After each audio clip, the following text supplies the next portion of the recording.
Welcome to Talks at Google. Today we are privileged and honored to have David Baddiel with us, the author of, amongst other things, Jews Don't Count. And we're going to be hearing from David in terms of what it was that drove him to write this book and how he thinks about the sort of world of anti-Semitism, anti-Zionism, and the various different challenges that befall any groups, I guess, any minority groups in society. By way of introduction, I was just sort of doing my research, and I think everyone probably defaults to Wikipedia. In my instance, I was just thinking about all of the different interactions, although David didn't had with him, and from my sort of late teens, watching Merry Whitehouse Experience, and then Fancy Football, and following his career, and you know, as a Twitter troll warrior, all the way through to Jews Don't Count, and the fact that my daughters are both big fans of his children's books, including The Parents Agency. So it's a real honor to have him with us today, and I'm delighted that we're going to be able to ask him some questions as well. So during the course of this talk, if any of you have any questions you'd like to ask, please put them into the chat, and we'll make sure we can get those to him. So David. Hello. Thanks Hi, again. James. Nice to see you. Nice to see you too. Thank you. I realized as we started talking, we're not actually very far away physically, just divided by no, we are not in the same room, but we're in the same borough, I believe. This is true. What was it, I guess, that sort of going on to the book that spurred you to write this? You know, obviously, many of us follow you on Twitter, and you know, you've been kind of a, I don't know, from my perspective, fighting the good fight. What was it that made you think about writing the book? Well, so I'm going to answer that sort of backwards, which is to say that the book is, which is about, I guess, the progressive, as in a very wide idea of people who are concerned about social justice and concerned about racism, concerned about discrimination or whatever, people who are concerned about that stuff. In my opinion, there's been a weird neglect of concern about anti-Semitism in the way that they talk about that wider discourse. And that has been going on for a long time, I think. It's been intensified by social media, because social media becomes such a marketplace of concern for those things. And identity politics has become so intensified on social media that it became much more noticeable on social media. And I've been talking about it, this kind of like, you know, what I call in the book, this low point on the hierarchy of racisms. I've noticed it for a long time and been talking about it for about 20 years. But over the last 5 years in Britain, or certainly between 2015 and 2019, all of that was catalyzed by the Jewish community's response to the Corbyn Labour Party. And something happened which had never happened before in my lifetime, and probably not in your lifetime either, which is that the Jewish community in Britain, which is remarkably reserved and sort of like, you know, don't make a fuss, let's not cause any trouble at all. It's sort of not, you know, in terms of, you know, minorities rising up against, you know, anything at all. The Anglo-Jewish community have got a long tradition of staying silent. Suddenly they did say things. And meanwhile, I was getting, as someone who, you know, is one of not very many very out Jews, sort of publicly known Jews in Britain. It's part of the not making a fuss, is that a lot of Jews in Britain don't really talk about being Jewish. And I sort of have always put that on the front foot of my identity. I was getting a lot of people coming to me, both on social media and indeed privately, during the time that the Corbyn Labour Party was starting to become more and more called out for anti-Semitism, or as there was more and more fuss about it. I would get people writing to me and saying, we don't understand this. Often these would be sort of good people, good friends of mine of the left. We just don't understand it. We don't believe it's possible, some of them would say, for people to be left-wing and racist, left-wing and discriminatory against a minority. It just doesn't make any sense. So I would have this sort of weird job, sort of individually, of sort of going to these good people and saying, well, here's how it might happen, and here's why it might happen. And maybe you don't notice this and don't notice that in the way that you do in your heightened awareness of other minorities. And so then when the Times Literary Supplement came to me in about 2018 and said, do you want to write a sort of essay book?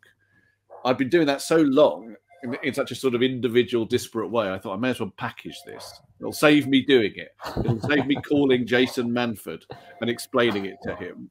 Is that your phone, by the way? I can hear. just ignore it. Someone at the door, ignore it. Yeah, so I'll do a little bite-sized map, really, to my understanding as to why, as to how. So, with examples, people have managed to sort of relegate this particular racism below others, and then I'll try and investigate why. That was a very long answer, but so I've been talking about it for a while, but the last 5 years really sort of brought it to the fore. Is the short answer. That's super helpful, and thank you for sharing it. And I think it certainly resonates for me. It's something that one would have seen in sort of the comments, from folks like Jeremy Corbyn, who said, "Well, my mother was at Cable Street. Like this can't be true. Of course, I'm not racist." Which are some of the examples? I mean, I've read the book, but which are some of the examples that you found that were most telling? That kind of progressive blind spot, perhaps. You mentioned just some things wondering, James, whether I should go and get. But we're live, right? So I can't like leave and come back, or I can. I don't think I haven't got it right in front of me, and I was wondering if I should read a bit in answer to that question, or if not, I can just from memory come up with a few. Or you can tell me which page, and I'll read on your behalf. No, it's all right. Okay, well, I mean, I start the book with a whole series of examples, and they go from the microaggressions. So things like a review in the Observer of Charlie Kaufman's novel, which talks, at great length about how that character is a white cis hetero man, and sort of marks the book down as a result of that, and somehow doesn't notice that character is called B. Rosenberg. He wears a tie that says 100% kosher. People say to him, "Fuck off, Jew," quite a lot. None of that is mentioned in the book. While the book presents him as this kind of icon of privilege, it just doesn't notice that he's in some way Jewish. He, in fact, denies being Jewish, but I, in my own mind, would say that that's to do with the fact that he doesn't want to be seen as Jewish. Anyway, that's a tiny thing to much greater things. And I've noticed this is the one for people who didn't know about it that seems to create the biggest sense of, oh, I see. Like, anti-Semitism is a real force. It's really alive. And the forces that care about racism aren't really doing stuff about it. And it's this one. So for some time, me and my brother, Ivor Baddiel, have been talking. We started a campaign, in fact, in 2010, about anti-Semitism in football. And that was sparked by this particular incident in Chelsea, the club that we support, where we were at Stamford Bridge, and we weren't playing Tottenham Hotspur, but something happened. I think it was the scoreboard revealed that Tottenham were being beaten by Hull. And as often happens when Chelsea fans want to sort of express their anti-Tottenhamness, they start chanting what I call the Y word, which is something that Tottenham fans feel that they own and is their identity. And I deliberately call it the Y word because I'm trying to make a point about how the sayability of that word should not really exist if we're going to assume that other words are unsayable. So the whole crowd, so it's not just owned by Tottenham, right? Yep. Chelsea and Arsenal and Millwall and West Ham, whatever, all use the word as well in an extremely negative way with add-on extreme anti-Semitism, hissing to suggest gas chambers and all sorts of things. This is 2010. Yep. So they start chanting the Y word, and then behind, and me and my brother just think, okay, we're used to this. This happens all the time. And then behind us, about 10 rows behind us, and I'm sorry about swearing if anyone's listening, but hey, it's the internet. Google starts shouting "fuck the Jews, fuck the fucking Jews, fuck the Jews" over and over again, just like at me and my brother. And the point about that is, and it went on for quite a long time, and eventually my brother got up, and he's really not hard. My brother is probably a tiny bit harder than me, and told him to shut up. I remember him saying, "Shut up," right? And the guy saying, "No, I'm not going to shut up," whatever. And it sort of calmed down. And my brother said to me when he sat down, "I think I'm going to cry," which I thought was expressive of the kind of vulnerability that you actually feel when that kind of level of racism happens. Anyway, my point is this: not so much that it happened, but that in 2010, we had already come to a place at football where it said in the program, any expression of racism, any chance, any racism at all that is seen from any supporter will result in immediate expulsion, life expulsion of the person chanting, right? So no steward did anything about that. No one did anything about it. The crowd carried on chanting the Y word with extreme anti-Semitic abuse. And eventually me and my brother had to make a film called The Y Word that we took to kick racism out of football, which for a long time they didn't want to show because they thought it wasn't as important as the other issues they were covering, to try and say, is this okay? Is this okay that people can chant this derogatory word for Jews with very extraordinary, extreme add-on anti-Semitic menaces, and no one in the progressive community and the anti-racism at football community seems to care about it?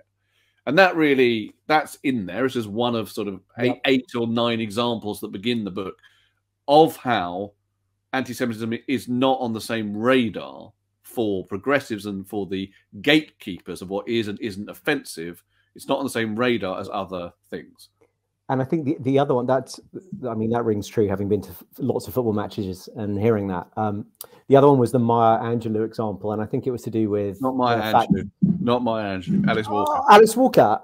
It was bad notes. But yes, it was to do with the colour purple and the fact that the actress, I believe, who's starring in the adaptation of The Colour Purple, had made some comments to, I can't remember, it's something gender related. Shall I explain it? Yeah, that would be great. So there was a production of The Colour Purple opening in London, a musical of The Colour Purple in, I think, 2019. And it's still ongoing, this actually, because the actress is still trying to get recompense for it and failing. So whoever was cast in one of the lead roles in that, an actress whose name I can't remember. Sorry, that's bad. But anyway, she was sacked, kind of what I guess we'd call cancelled now, although it's a very loaded phrase, because she had posted homophobic messages on her Facebook site. And she is an evangelical Christian, and she had this deep religious belief that, you know, without unquestionably is homophobic, in that she believes that, you know, gay sex is a sin, etc., etc. And so she was sacked from the show for that, and the show carried on. But no one pointed out, in fact, and I didn't know until Nicholas Heitner, the director, told me that Alice Walker, who wrote The Colour Purple, writes very extreme anti-Semitic poetry. And I don't have it in front of me, but she's written a poem which is essentially about how she thinks the Talmud is just full of Jews promoting paedophilia and drinking the blood of Christians, and, you know, very, very medieval ideas about Jews. Linked, though, made more modern, with a sense that this is all kind of like a great conspiracy of Jews to try and undermine the rest of us and how we have to rise up against it and all the rest of it. And so my point really there again is, so there's a very progressive thing, you know, progressive in that, you know, people mobilized against an anti-gay belief and said this is not acceptable and you can't be in The Colour Purple because of it. No one even mentioned Alice Walker's anti-Semitic poetry, and no one still mentions it. Yeah, I think that really that hit home for me. And what then, you know, your argument as to why was kind of what tied all of this together in my head. It's something that I think I and many other people in the community had been seeing and couldn't quite like work out, why is there no one else? Why does no one say anything? Not that no one says anything, but why do very few people come to our support? Yeah, well, Sarah Silverman, who has been very nice about my book, and it's not actually out yet in America, but she got a copy of it, put this very well on one of her podcasts, in which she said that what really angers her as a left-wing Jewish person is that she feels that Jews, or Jews like her, are allies of many other minorities. And this isn't just racial, ethnic minorities. She's talking about, you know, gay people and disabled people and trans people, whatever it might be, who are discriminated against in the majority culture. She feels that her natural bent as a Jew is to go and help these people and be allies. But then she said, who are our allies? Who of those people whose concern is to be allies, where are the Jewish allies? And the reason, I think, why we suffer from that discrepancy is really complicated, but it can come down to two or three very big reasons. The number one reason is that progressive people, I think, have drawn what I call a sacred circle around a certain group of minorities that they feel are victimized. And that therefore, and I'm talking really about the white liberal majority here, that they feel as the white liberal majority, they are sort of like the protectors of. And the thing about Jews is, and this is a racist myth, but it's very, very persistent racist myth, is that we are perceived not as victims. In fact, we are perceived in this double-edged way, which no other minority really is, which is we get the same low status abuse as any other minorities, that we're thieving, dirty, lying, all the rest of it. But we also get this thing that we are high status evil. We are controllers of the world. We are powerful. We are privileged. We are secretly behind every banking scandal that ever happens and all the rest of it. And as a result of that, we don't quite fit into this sacred circle that needs protecting, because we are, you know, and it's one hop, skip and jump from they don't need protecting to they are actually the oppressors. And I think you see that a lot. You see that a lot, for example, when the rapper Wiley was doing anti-Semitic tweets. Yep. What I think Wiley was confused by the fact that he was being called out for that, because Wiley, I think, saw those tweets not as racism, but as punching up against the man, against power, against the people in control of his industry or whatever it might be. And that's always the way that Jews are perceived. They're not perceived as victims, despite centuries and centuries and centuries of being victimized, but as people in power and in control. And actually, in the centuries of us being victimized, it's almost always preceded by exactly that, by a sense. I mean, I'm reading. If you've read House of Glass by Hadley Freeman? Yeah, fabulous. It's a really good book, but it told me things that I didn't know about Vichy France. And in Vichy France, there was I haven't got it in front of me, but there's an incredible paragraph by someone who was writing for a, you know, Vichy collaborative newspaper, which says exactly that. It says the Jews have been too long in control of France. Now we will be able to make them the lowly, pitiable creatures they should be. And you see the double edge, you know, the two status racism there immediately.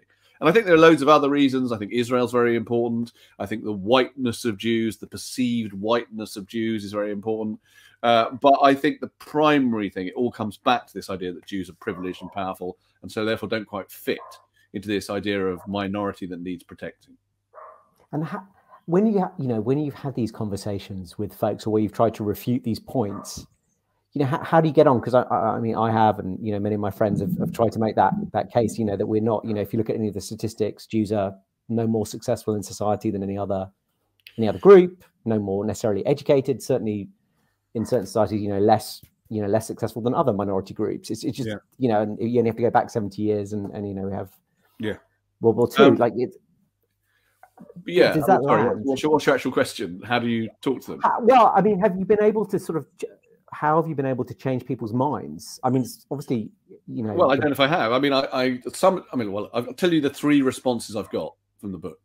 One is the one I most expected, which is Jews saying, "Thank God someone's finally sort of said this in a bite-sized package."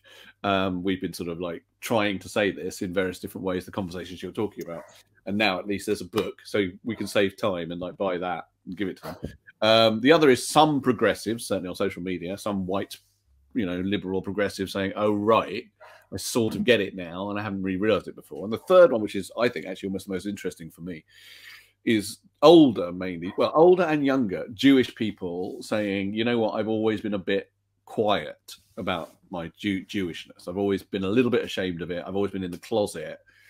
I am frightened." And particularly like a 19-year-old friend of my niece wrote to her and said that amongst liberal woke students at Sheffield University, where he is, he always kind of ignored the anti-Semitism because he didn't feel able to claim Jewishness as an identity. That saying, "You know what, I'm a Jew and I'm a bit worried about what you're saying," that felt somehow not legitimate when all these other minorities were being talked about and seemingly more important. And he sort of said, "I'll try and resist that now." And I've always felt not happy with it, but the book's kind of given me more voice to talk about it. But I don't know really about how you speak to people about it, and whether or you know, the first thing to do is to point it out. And then the way it gets fixed, I don't know. But one very important thing I must say, James, please, is that I say in the book what you've just said. It's a myth. The data doesn't show that it's true that Jews are any wealthier than any other minority or whatever. But I also say something else, which is it doesn't matter if they are. Right? It makes no difference. Racism, you know, it makes a difference in terms of the sort of wider conversation, I guess, about structural racism that we're having in this country at the moment, which is more to do with economic opportunity and blah, blah, blah. But in terms of hardcore racists who set fire to your house and break down your door and put you eventually into genocidal camps, money is really irrelevant, because as we know, I mean, as I know, my grandparents in Germany were wealthy. They were that, you know, idea, that cliche of Jews who had come from nothing and done well, and they owned a brick factory, and then in a few years it was all taken away from them and their entire family was murdered. And so this notion that, like, oh, the Jews are okay because they have money, A, it's wrong, and B, even if it's right, it's wrong.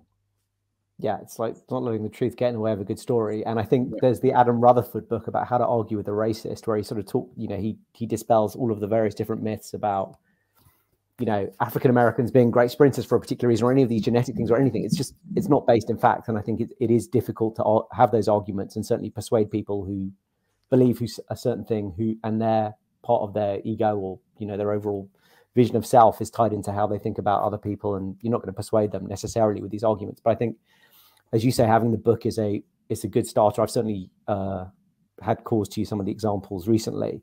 There was the issue recently also in Bristol University of David Miller, the professor. And I think there, I'm sure people are always going to have outlandish views. And for those people who are watching and not aware of it, there was a professor at Bristol University who was talking about a Jewish conspiracy and everything being connected, and somehow or other all of this being tied back to Israel. And that when he had made these comments and there was some pushback from the Jewish students, this was all being sort of manipulated from Israel or whatever, some grand conspiracy. And it felt good, actually. I think this is one of the few instances recently where you've seen, like, the students themselves really use social media to push back and say, this is crap. Like, you might have views about Israel or views about the government, but, you know, us being Jewish students and objecting to this has got nothing to do with us being in the pay of Israel. So I think I think that's true. You do. I mean, that is part of what I'm talking about, which is a sort of, you know, Jews being able to find some kind of voice to push back against anti-Semitism, which was not something I was so used to before. But I think that's also quite a good example to talk about Israel a bit, because in the book I talk about how, for me, I identify myself, if I'm going to identify myself at all in that conversation, as a non-Zionist, by which I mean that I don't feel the same deep emotional connection towards Israel that some Jews do, but most importantly, I don't feel the need to publicly make any statement either way, and that the desire of people for me to do so is racist. It's an anti-Semitic notion that Jews have to sort of place their cards on the table about Israel before they're allowed to talk about anti-Semitism.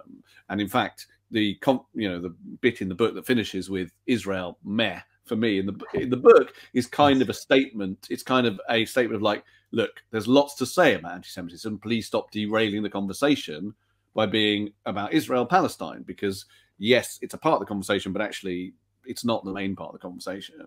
And I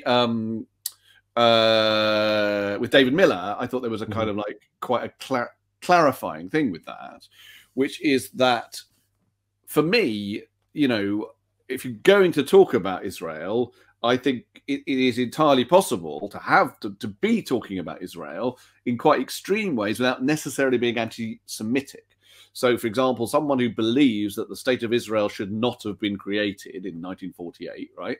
They're not necessarily an anti-Semite if they say that, right? You know, they might be saying it because they're a displaced Palestinian, or because they're very supportive of a displaced Palestinian, or because they don't believe in in any kind of ethnic or religious construction to statehood, okay? So what you have to do, and what's important in this conversation, is where's the anti-Semitism? So when someone says the state of Israel has no right to exist and only exists because it continues to prop itself up through the secret control of banks and global lobbying and political power and pressure groups all over the world and follow the money and blah, blah, blah. The minute you get that kind of conspiratorial talking, it's revealed as anti-Semitism. It's revealed as not just a political position. And that's clear in David Miller's speech. David Miller believing that the JSOCs at Bristol are essentially the pawns of Mossad is entirely anti-Semitic. It's nothing to do with Zionism. It's entirely to do with the idea that there is Jewish power everywhere you look. Correct, I think. And hopes that sort of bringing this out makes it less likely to recur, but I think certainly arms other students, not just in the UK, to feel comfortable having that debate. It's a reasonable debate, and they shouldn't be subjected to feeling in that way sort of prejudiced against. I'm interested also, like, to the extent since the book's come out, where potential allies, you've talked about other sort of groups, as per Sarah Silverman's point, coming to school. What the sort of feedback you've had from other minority groups has been? Are they like, yeah, this is great, like we feel more aligned now, or okay, that's good to hear, but nothing's going to change?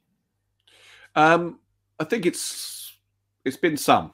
I think there's some caution there because everyone's frightened. I mean, everyone's frightened anyway now. We live in a world where everyone's frightened of what to say, and everyone hears the trolling and hears the pile on before they speak and whatever. So any sort of public show of support for almost anything controversial, people are worried about. And I say in the book that one of the weird things that happened with anti-Semitism over the last sort of 20 years, but certainly the last 5 years, because of Corbyn, is you've got this weird thing where speaking out about anti-Semitism and being concerned about anti-Semitism is sort of targeted as a right-wing thing. It's like, when Corbyn was suspended, and Keir Starmer on that day said that he was trying to build bridges with the Jewish community. But all the left just ignored that and said, this is a purging of the left. So in politics, it's like we don't have any sense of the actual human lives and the actual experience of individuals that might be, upset or made fragile by this racism. We're sort of ignoring that because we're really only interested in how it figures politically. And because anti-Semitism has been sort of tarred with the brush, anti-Semitism, as it were, has been tarred with the brush of being a kind of right-wing thing, weaponized by the Tories and all that kind of stuff, then I think some people who might be very on side, certainly with anti-racism in general, feel a bit uncertain in case they're seen as somehow right-wing. So interestingly enough, some of the people, like today, Nimco Ali, do you know who Nimco Ali is? No. Okay, so Nimco Ali is this brilliant Somalian anti-FGM campaigner who is pretty well known, but that's her sort of main thing, and she's involved in international development. She interviewed me for her podcast, but she'd been writing me for a while saying this book's amazing, this book's great, and I'm going to talk about it. But she also said to me that when she talked to her friends about it, she got a lot of what about Israel and, Jews are powerful and blah, blah, blah. She got a lot of pushback, mainly from white people who, didn't really like a black British Somalian woman talking positively about anti-Semitism. But Nimco Ali is not a straightforward, she thinks very originally, and she's not aligned very sort of easily with any particular wing of any particular party or whatever. So, I mean, that's part of it. I think to come out in support of this book, if you're not Jewish, it takes a certain ability to say, I'm not going to worry about what the various people shouting about it are going to say. I'm just going to have my own opinion about it. But she's not the only one. Satnam Sengera has been incredibly positive about the book. An actress called Adjoa Ando wrote a really lovely tweet about it the other day. Yeah, I saw that. So, it's not at all, there's been no support from other minorities at all. But I think generally it's people are frightened. That's what I think. It's interesting, actually, because that goes back to something you mentioned earlier about Chelsea and being there with your brother, and your brother being slightly harder, slightly tougher than you, and not really, but yes. Well, let's for the purposes of this point. Yeah.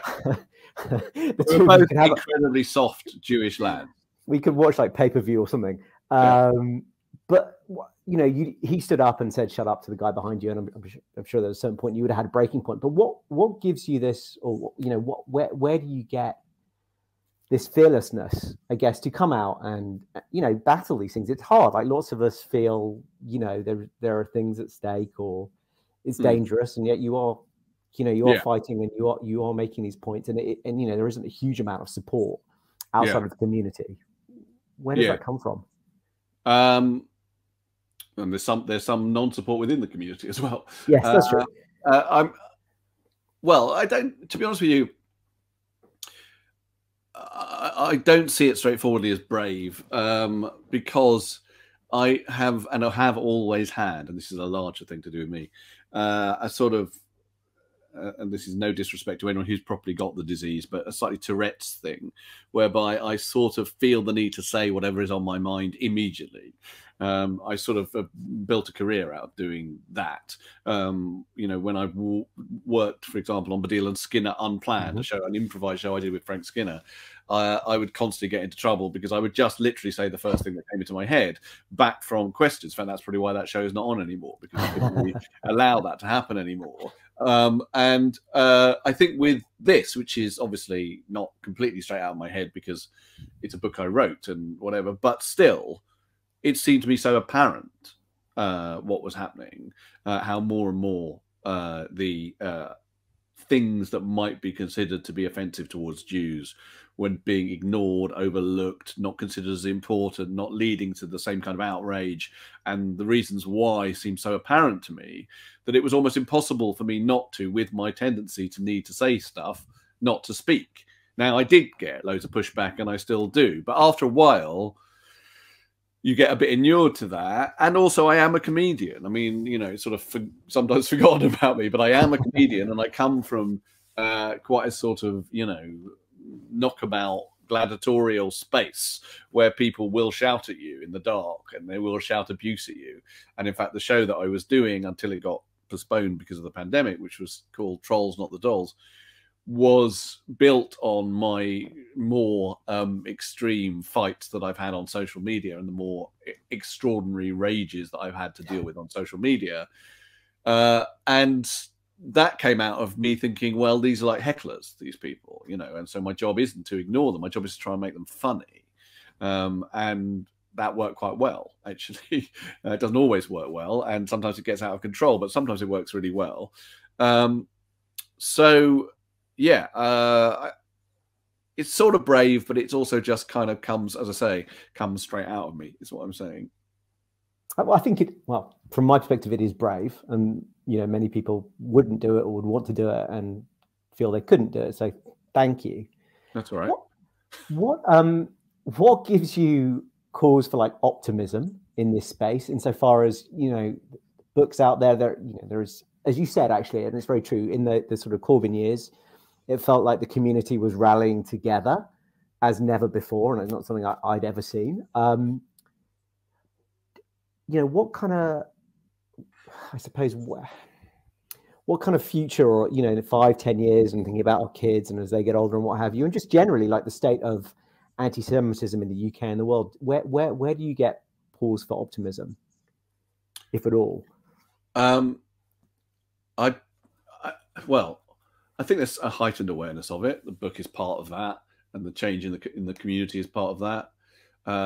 I hopefully think that those people who would just ignore anti-Semitism, you know, would somehow at least call it to mind in future. I mean, I do think the defeat of Corbyn, just in those terms, is notable in a completely different space, nothing to do with sort of heightened awareness on social media and blah, blah, blah, insofar as I think it was kind of very unusual, certainly in Britain, for anti-Semitism to become a talking point, like a talking point on Newsnight and stuff. And so that people in what do they talk about? Workington Man, is that what they say? By the way, I've played gigs in Workington. It's lovely. But sure. But Workington Man, like, is not someone who I would think of as like anti-Semitism being on their radar, right? But suddenly it was. And from that point of view, if one wishes to be optimistic, I think there was a sense in which whatever you think about Corbyn, right, whatever you think about whether or not he was anti-Semitic, I think it's actually more complicated than that. But whether or not, the fact that that was something that the British electorate were worried about was an interesting thing, because actually I have I have an optimistic, quite positive sense that for all that, you know, we're talking about a country that presently is being riven by arguments about how racist it is. Yes. I have a sense that Britain is at heart a kind of tolerant country. I think this because you know, my family were allowed in by the skin of their teeth in 1939. My mother was a baby from Nazi Germany, and at a time when that might not have happened in a lot of countries in Europe.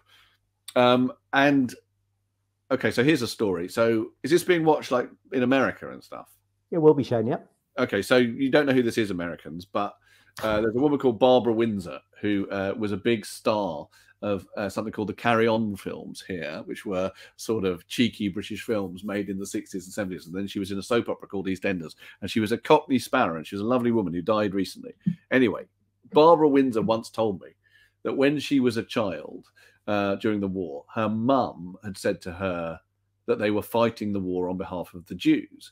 And what's interesting about that, which, you know, has some truth, by the way, what's interesting about that is that in the early 40s, the Ministry of Information, the British propaganda ministry, very much tried to suppress that idea. They didn't want the British public to think that. They suppressed information about the Holocaust. But actually, when it started to come out, what they discovered was that British people were horrified and wanted, you know, the war effort to continue, because they very much disapproved of what was happening to Jews in Europe. Now, what I'm saying is that therefore there's a tiny part of me that thinks that when Labour Party canvassers were saying on the doorstep in Workington, people are saying we don't like Jeremy Corbyn because we've heard he's an anti-Semite, there's a part of me that thinks, right, well, at least that shows that the British public don't like anti-Semitism, and there's something positive about that. Totally. And I think it came through, because I think the fact that it was on Newsnight or Question Time or whatever was like, people like, what the heck? Like, I thought we'd sort of, it wasn't a big issue here. We are largely tolerant in the UK most of the time. And I think it shocks people. I think that's probably one of the reasons why he was less less successful. I mean, I do think on the bad side of things, on the you know, that social media is a big worry with all this. And it's interesting because I'm talking to Google here. I'm not talking to Twitter, and I'm not talking to Facebook. But you know, the internet has, you know, in an unbelievable way, amplified and mobilized, you know, the extremes of political discourse. And for whatever reason, which I think is complicated to know, anti-Semitism always spirals in those places. It's sort of like, you know, that has happened for centuries, but the technology is now really put it in a position whereby you think, oh, fuck. So, of course, as people become extremist, as they become more and more conspiracy theory led, for some reason, it's the Jews. The Jews are, you know, the evil at the heart of all our problems or whatever, recurs. And it is amazing how that you think, like, we're past that now, and we're not. And in fact, we're at a time where that idea has, you know, getting more and more leverage.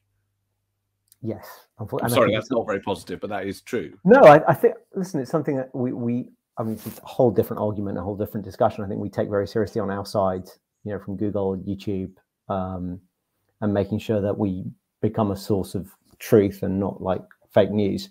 But I guess that's for a different discussion. We've had lots and lots of questions come in. So if you wouldn't mind, I'm going to ask you a few of them. They're really cool questions. One from Graham Bednash. How should Jews say, like, what about us, without being perceived as derailing other races? Yeah. Well, that's a very good question, because, and I talk about that in the book.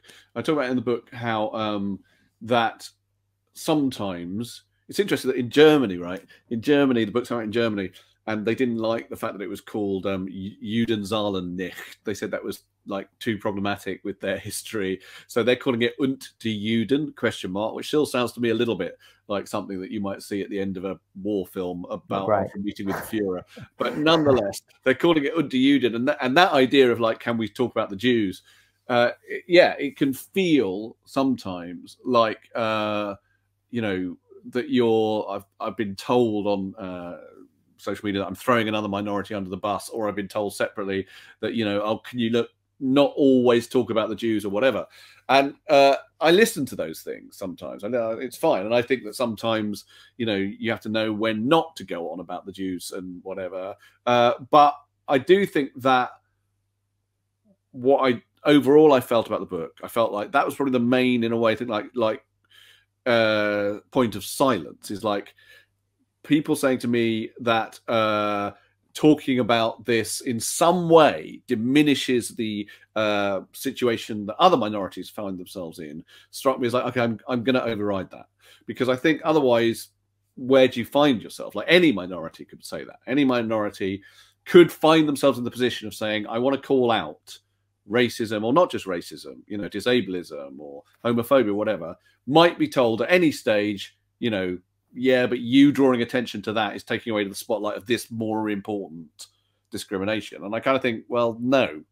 What needs to be said in an open marketplace of ideas is, this is how I perceive it is for my, to you coin the phrase, lived experience as a Jew. For some reason, that one isn't being listened to, when it's an article of faith that, you know, all the lived experience of racism said by a minority needs to be listened to by the majority culture. For some reason, that's the one that's not being listened to.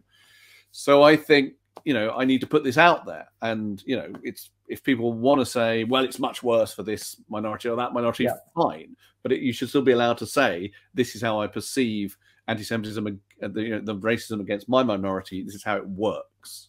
Totally. Okay, from Adina Roth. Adina has said, what do you think about Hadley Freeman, who we were just talking about, column, where it said, in the US, being Jewish was great and it should be mentioned as often as possible. As a London Jew in San Francisco, I feel more privileged here. In other words, you know, in London, you feel sort of less out and proud, or you want to keep your head down, as you said earlier. Is this something you align with? Well, I am, in fact, American and British. I'm not dual citizenship. I was born in America. I came here when I was 3 months old, so it's hard to really put my outspokenness down to that.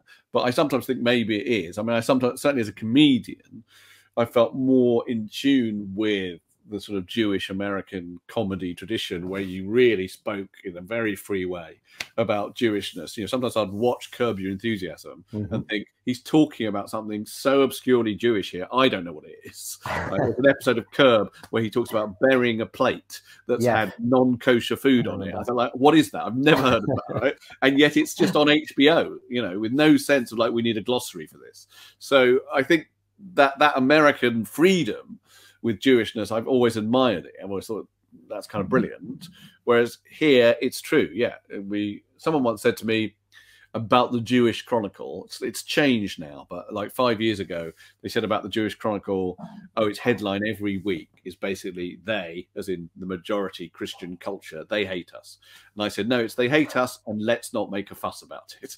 Right? Yes, because that was the attitude of the community, was like, oh God, this is anti-Semitic, that's anti-Semitic, but let's, for heaven's sake, let's just pretend it doesn't happen. And what you have to remember about British Jews is that they are British, you know, and this is a generalization, but Britishness does involve a bit of reserve and a bit of not, in general, shouting about your identity and not taking up arms. You know, it's a bit like, it is a bit, let's, you know, keep calm and carry on, or whatever. And America is a different place. And I think that is true. I think it's complicated now, because I think in America, however, the culture wars are more extreme even than they are here.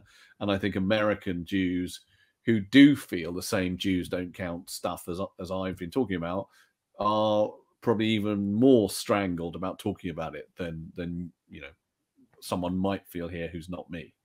Yeah. Onto a final question, because I'm conscious of time, and this is actually from one of your American. Oh, actually, no, I've been told there's a UK question. Do you think the UK Jewish community will stay politically mobilized and vocal on the issue as they were during the Corbyn years? Are younger Jews more likely to be out and proud about their heritage? Okay, I'm actually going to read something from my phone as an answer to this, if I can find the actual text. So bear with me, if you don't mind. I need to find the actual text. Yeah, here it is. Okay, so this was sent to me. I'm going to read the whole thing, if you don't mind, because I think it answers the question.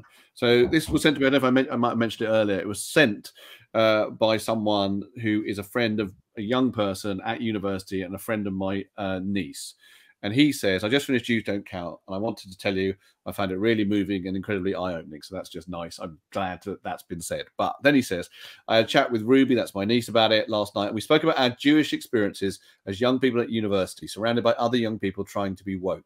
It's very interesting. It also came at a time in my life when in the last year or so, I've begun to question why I felt such a weird sort of shame or embarrassment about being Jewish, and why all throughout secondary school, my first and only response to blatant anti-Semitism would be to laugh along with it openly as a Jew, rather than to treat that shame and hurt as legitimate, and why I only felt comfortable my whole life, only taking the humour aspect of Jewish culture and not bothering with the rest, or the overall acceptance, because as your brother says, it's not cool. That's me. And by the it's not cool, what I mean is Jewishness is the only minority identity that's never been very cool, except perhaps in America in the 60s, right? Anyhow, I'm not quite sure what to feel now. I now find myself feeling more of a deeper, subtler connection to Jewish people in my life, but also a weird, slightly untrusting disconnect from fellow progressives I know who aren't Jewish, out of fear that they might look at me different and still not fully think of my feelings as legitimate. Please pass my message on to David. By the way, I like to know his book means a lot to many generations. So that was one of the things that really, really moved me, because it's from a 19-year-old young Jewish guy who is totally in this conversation about identity and about wokeness and about trying to make sure that you are politically vocal. And yet at the same time thinking, okay, but I have my own minority that I really feel part of and that is not in this conversation. And it should be, but I feel embarrassed and ashamed if it isn't. However, the positive thing is he's saying, I read your book and it's changed me. And, you know, that's really great for me to hear. It's very moving. And I think it's something that probably most people on here can empathize with, that sort of laughing stuff off or like, yeah, it's no big deal or whatever. So yeah, well, that's amazing. I think we're at time. Okay. It's very nice to talk to you, James. And very David, nice thank you. To talk to you, Google. Thank you so much. We really, really appreciate it. We appreciate your time and we appreciate you writing the book. Thank you. Hopefully there will be more. I'm going to write more books. I mean, I write books anyway, but I'm going to write more books like this, but not just about Jews, about other things. People don't count. Lots of people count. I don't know. Everyone counts and all that. I don't know if the Jewish accountants are upset when they read Jews don't count, but that's Rachel Riley, you may know this. Rachel Riley, which was the best joke of that type, who is on Countdown. She is the maths expert on the game show Countdown. So her job is counting the numbers on Countdown, said that she took personal offense because she's Jewish at that particular. So that was great. All right, guys. Cheerio. Thank you so much.